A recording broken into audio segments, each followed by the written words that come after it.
Guys, welcome back to the Art of Whiskey, man. I'm here with my guy Chance, aka Lucky. He came across a lucky purchase. He said, man, it was cheap. I was in the liquor store. Figured, right? Yeah, Hey, I was at a liquor store. It happens. And it was this was 17 bucks? $14. $14. Some of y'all could have a good night for this. This right here is a good night for some of you guys. And this is a lot of whiskey, So Chance. it's 1, 2, 3, 4, 500 milliliters, so it's like 3/4 of a bottle.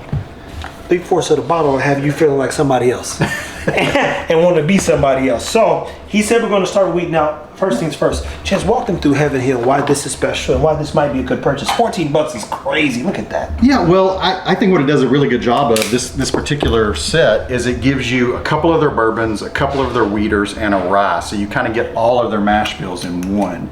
And then specifically about Heaven Hill, you know, most of this is produced at Bernheim. Which I don't know if you remember, but when we were... No, I remember, but I mean, I was there, but I'm going to make sure I pay better attention. Yeah, when we were on top of that building and we could see in the distance that big distillery, Burnham, I mean, they're one of the largest distillers per barrel, per annual, per year. They make almost everything that Evan Williams puts out.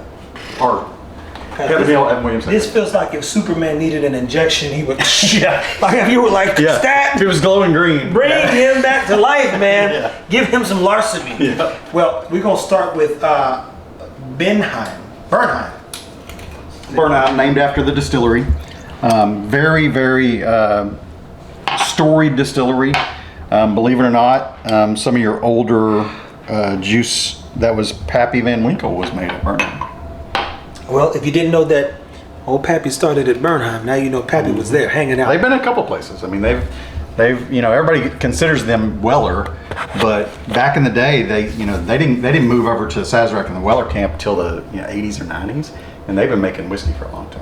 You know, one of the things I hope me and Chance get to do as I continue to think through how to navigate this whiskey space is sit down with some of the top executives at these places and hear what motivated them and how their histories work and how they thought through moving things around and what they needed to know to transition from one location to the other. Because a couple of things I've learned, and Chance, correct me when I'm wrong, whiskey is time, energy, and facts.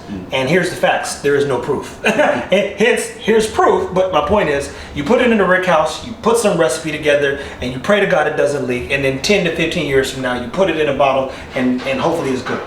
So, you know, after all that recipe stuff and good wood, you go, maybe we got some, maybe we don't. Hence, Stagg not even filling their bottles one year because George T. Stagg, because they were like, yo, this isn't...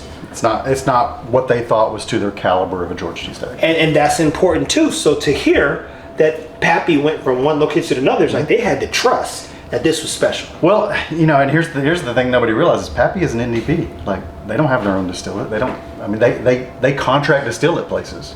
Oh wow. So you mean the whiskey blender is Pappy Van Winkle? Well, it's an NDP. They're one and the same. I mean, we can go down that rabbit hole too about legalities, and if you get down to it, Blanton's is an NDP, but that's a different story. Whole different story. But Heaven Hill is literally distillery number one. I learned this the first year I was at Kentucky. Every distillery has a DSP number, and objectively that thing says 001. Yep, and that's due to Evan Williams. They are Evan Williams. So Evan was... Yeah, and they own Evan Williams, so they are DSP. They can call themselves DSP 01. And, you know... it's funny because people go, you know, I think we've even used the tagline at the Blendery where it's from a famous distillery in Bardstown, right? Oh. And I don't know if I understand when someone says where their whiskey's from. Does that mean where it's distilled, where it's aged, where it's bottled? It's like it came from this farm, it got cut here, it was manufactured in this place, we distribute here, and it was all organic. Because all this was distilled in Louisville, not Bardstown. It was stored in Bardstown, some of it. Well, you know how them words get tricky now. Hey, it's like the law really comes to, hey, and how do we define that? Well, we finished it here. Yeah. What do you mean? We finished, like we bottled it here. We can say it's from here to there. And I've seen some of their bottles have 2 DSP numbers, which is interesting too, because, you know, what else had that? Buff Turk, right? Because it was made one place and stored a different place, right? So when you do that, it has to be... Godly, this whiskey keeps getting trickier and trickier, man. They just let up the reins and let people enjoy themselves. You really got to educate yourself to understand and read the bottle and the DSP numbers and all that kind of thing that goes with this whiskey. I hear you, and mind you, you want to do that because if whiskey is a part of your day in, day out, or just your journey in life, this stuff ain't cheap, and it adds up. So you want to get into your like lane, as they call it, find the thing that you like, share it with others, and try not to kill yourself. Yeah. And I think this is going to be an interesting take from you, because we are going from a wheat whiskey I would do 2 glasses on this. to a wheated bourbon. Okay. Those are what you call tricky words, man. It's like, what's the difference between a... So just 51%, right? Yeah. If it's 51% corn, it's bourbon. If it's 51% wheat, it's a wheat whiskey. So. Pouring me like we had the blender. Well, we do have this one to get to. And it's what's all these little pours, bro? See no skunk. Hey, I got a microscope over here. there. I'm like, yo. It's 152. I know we're gonna get to the start of that. I know. I'm at the work. At job. You have as much as you want. No, I know. I can taste the difference. And guys, corn is very prominent, and again, wheat's very prominent. So a wheated bourbon is basically wheat and corn. Mm-hmm. Corn being the major component. Major instead of wheat, component. yeah. Now, when you say major component, it's not 51% though, right? Yeah. Oh, it is. A wheated bourbon is 51% corn. Okay, so anytime. A wheat whiskey is 51% wheat. So the second one is what matters. A lot of times when you're talking about bourbon in general, everybody talks about the secondary grain. 21 rye, 36 rye. So to be clear, you can only call it a bourbon if it's at least 51% period. 51% corn, yeah. So point is, no matter what they say rye bourbon is, it's got to be 51%. Yeah. That makes sense. But they say a high rye bourbon when it's bourbon in like a 36% plus rye. Yeah, or 30, 30 and up kind of is considered high rye. Interesting, guys. Look, man, I'm learning something, man. Well, Larceny, it's a good one. As Chance said, he likes the barrel strength. I agree. Let's cut to the rye, man. This is the Pikes. Pikesville, yeah. Because I've had enough Elijah Craig and Evan himself. It's funny because you can see the color differences too. Isn't it? It's wild. And this is kind of a storied rye too. This is a Pennsylvania rye that got moved to Kentucky. So they tried Pennsylvania rye. Yeah, that's where rye came from. It's Pennsylvania. Oh, that's right. Evan Williams and those guys, the Williams family. Who was it? Yeah, and rye's older than bourbon, which people don't realize either. But. Let's say you learn something new every day. In my case, That's rye. that is a rye, man. It's got that spice note to it and that spearmint component. So I would definitely smells familiar. Yeah. Man, that is rye. I didn't have that because I think rye. it's the highest proof in this set. 110 proof. As well, I'm a rye fan. I didn't know that none of this stuff mattered before meeting Chance. Is it?